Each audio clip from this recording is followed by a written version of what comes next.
So alis kami ngayon. 8:30 ng gabi. Siyempre, bago umalis pinom muna ng gamot. What? Hey, that's mine. Hey, that's mine. Where's my damn it? Pinom muna daw ang maintenance. Ooh.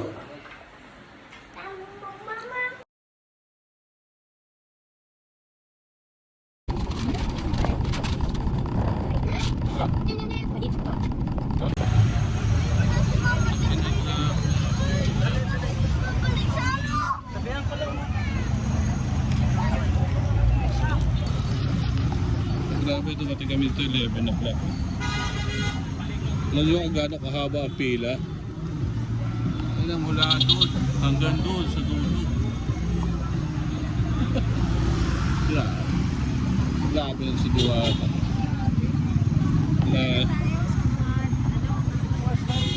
Lipat na kaya tayo sa kapila. Tayo ng pila. Alam niyo ba kung saan yung pila namin? Ito yung pinakadulo. Intersection na to eh.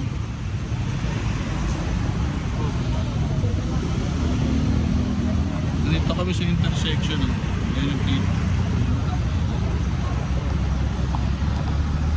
Kabali, gumagalaw naman palami. Dito kami. Tika na.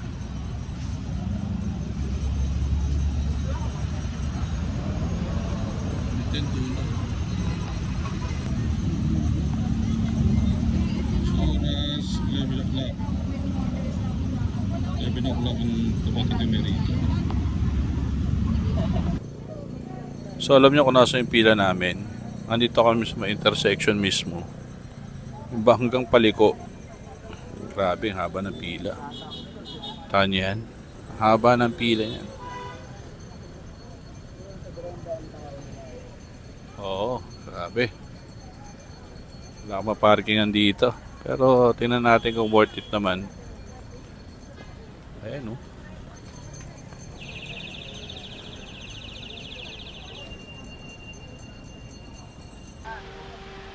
Grabe ang pila. Ayun, oh. Meron pa sa likuran yung doon. Sa likuran. Grabe. Parang pelikula lang ni Bas Ganda to. No? Ayan. Maganda sa extension yan.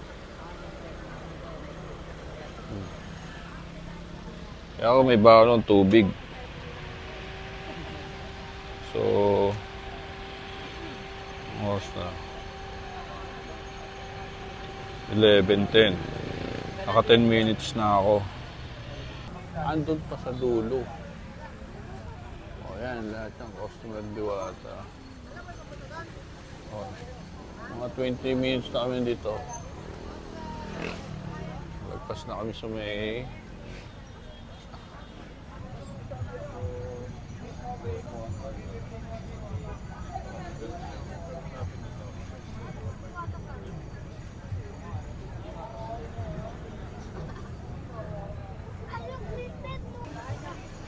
so dungog kung dungog. Ayan yung pila ng chicken. Ni chicken. Yan. Pero nito pa kami sa labas, di pa kami nakakapasok sa loob.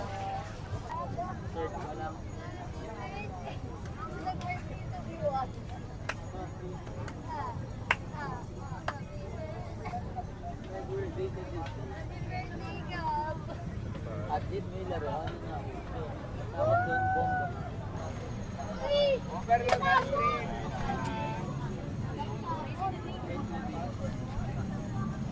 Overload ice cream. Pila kayo. Hey!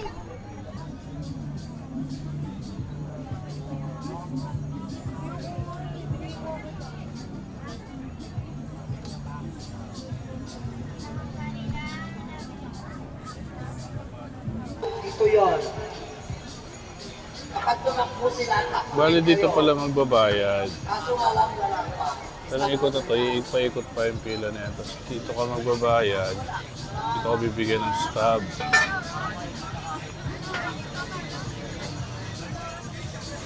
Wala nang panundo. Sabaw. So, dito, anong tawag dyan? Ano yan? Rice? Doon, chicharon. Iwatan, lupit oh. Okay, papasok pa lang kami ng loob. 12:25. Gutom ka na? Gutom ka na? Dito, pagdating nyo na sa loob, magkakaroon na kayo ng dalawang pila. Isang pila sa Paris Overload, tapos isang pila para sa Chicken.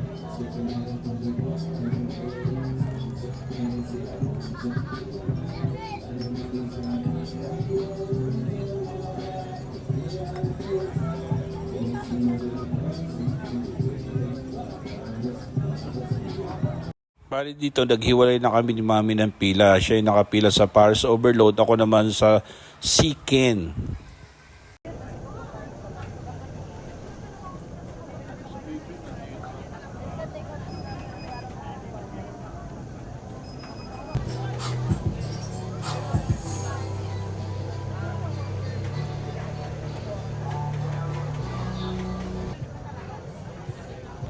Diyan makikita yung labas na yan. Diyan ako nang galing na pila kanina. Hanggang dulo pa yan doon. Hanggang sa may intersection. Ganun kahaba ang pila. Mag-aalauna na ng madaling araw yan. Una na.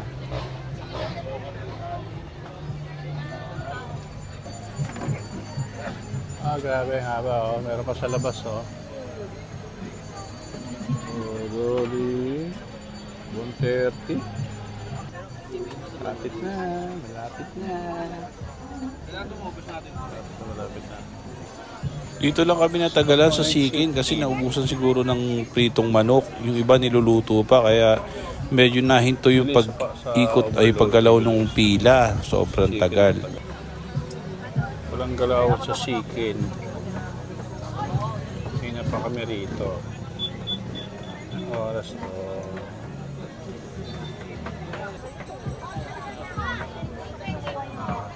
Ngayon, wala pa yung Chicken kasi niluluto pa. So, 2 o'clock na. Hintayin natin si Chicken. Ang asawa ko nandoon na yun, oh. Kanina pa nandoon nakapwesto. Naka-order na siya ng Paris Overload. Ang may dumating ng manok. Ay, nako. Ayan. So, yun. Sana umabot kami. Ayun ang oras na dating naman, oh. So, tapos kami. So, 20, nakuha namin lahat. Pati yung Chicken. Oh, malaki naman.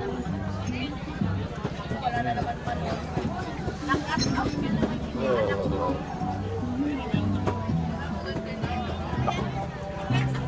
Laki nga.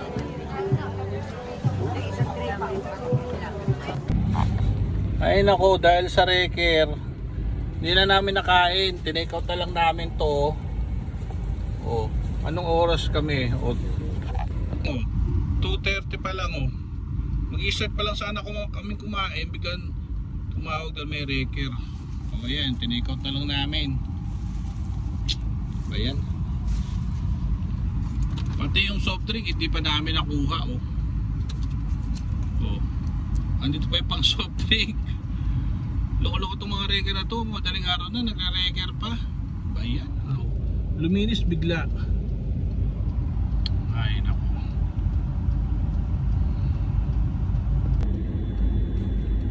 Yung mahaba yung pinila mo halos Utot na nga ako, nagutot dun eh. 3 hours and 30 minutes. Tapos yung susubo ka na lang biglang may Reker daw.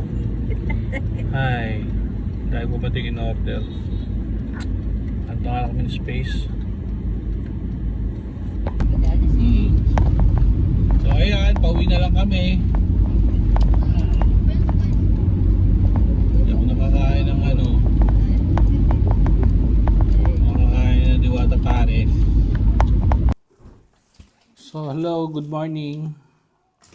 Time check. 4 o'clock. Karating lang namin dahil sa Reker. Ayan. It's 4 o'clock. So, tinake out lang namin tong 2 pares. Ito yung kanin. Yan. So, yan. Tapos yung chicken. Malaki yung chicken talaga nila. Ang laki oh.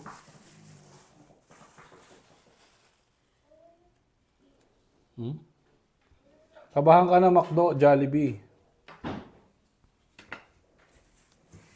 Sayang, hindi kami nakahingi ng maraming sabaw. Kasi nga, hihingi pa lang ako ng sabaw. Ay, ng soft drink. Ngayon, tignan mo sumigaw ng Reker. Ayun. Wala tuloy kami ng sabaw masyado. Oh. Ayan. Pero, ako na yung plastic. Taste na natin. So, yan. Oh. So, yan. Yung chicken at saka yung pares. Babalik pa ako dun eh. Kasi, hindi pa namin nakuha yung 5 soft drink. 5 stop para sa soft drink. Babalik kami dyan, Diwata ha. Kukunin ko lang tong soft drink.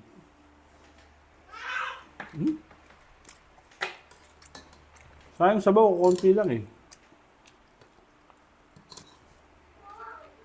Naku. Tikman natin.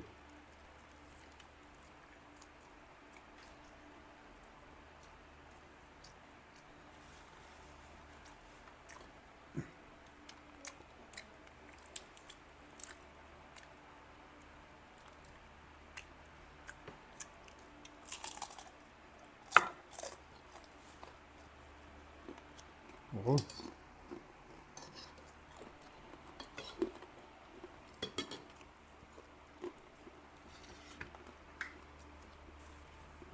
May konting sabaw eh. Mga sabaw.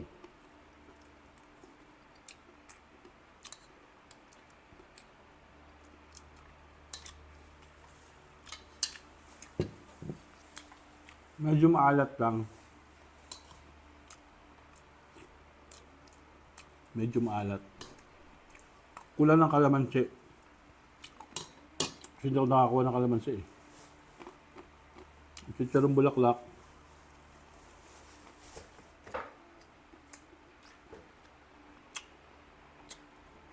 Parang pares lang sa yung typical na pares.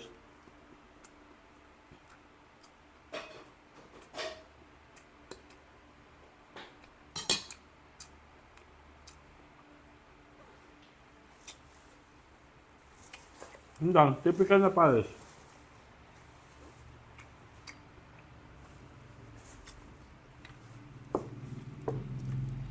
Wala ako talaga ng manok.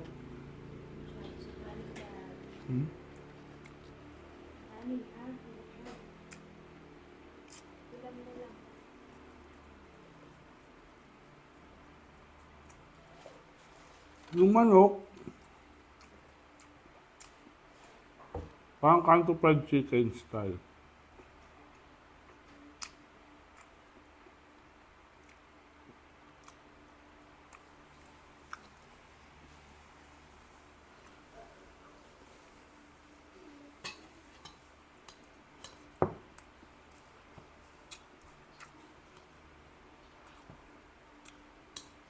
Hindi pa natin plan yung sabaw kasi. Pagkabigay sa akin ng sabaw, kunti pa nga lang nilalagay, bigla mo sumigaw ng Reker. Kaya ayun, nagtakbuhan. Pati ako tumakbo sa sakyan kasi baka ma-Reker eh. Pala may panran mamaya. Hi Choppy, good morning. Morning. You want? Yeah.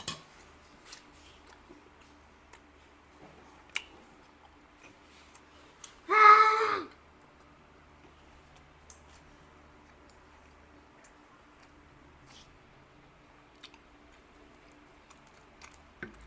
Mura na to sa ito. Mura na to sa 120. Only rice. Sayang soft drink yung makuha.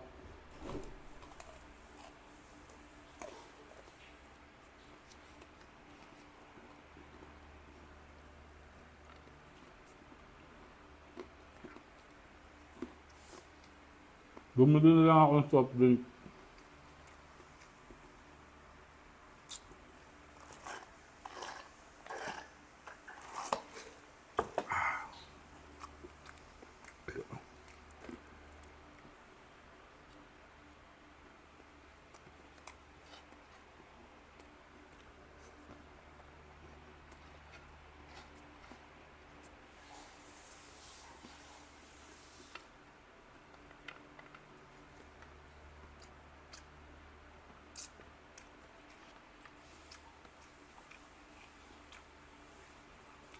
So, ganito.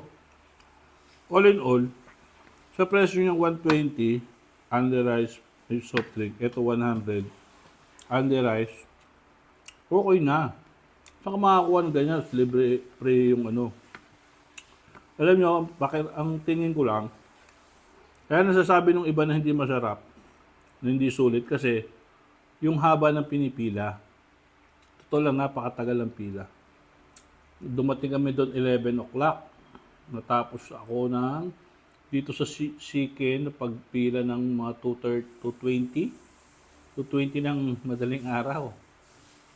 Tapos ang haba pa ng pila nung sa labas kanina. Kung pipila kayo dito, mas mabilis kang pila dito sa Paris Overload. Mabilis. Kasi itong chicken, madaling maubos. Medyo matagal lutuin. Hindi na kaya siguro nagtagal dito sa chicken. Panira lang yung wrecker eh. Makakailang rice sana ako dun eh.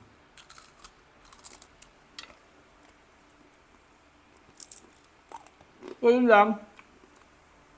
Dahil 4 o'clock AM na. Kaya nga lang konti, matutulog na kami. So, yun ang honest review ko sa Paris Diwata. Oh, nakain po.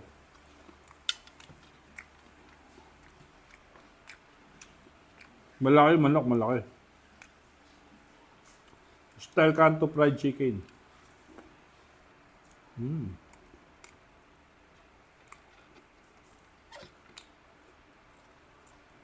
Ito, sa sabaw lang medyo maalat.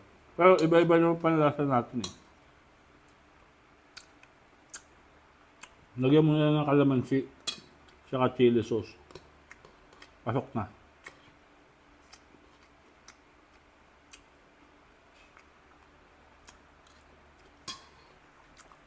Ganun lang. Bye. Tulog na ako. Ubusin ko lang to. Ito lang, uminom ng gamot.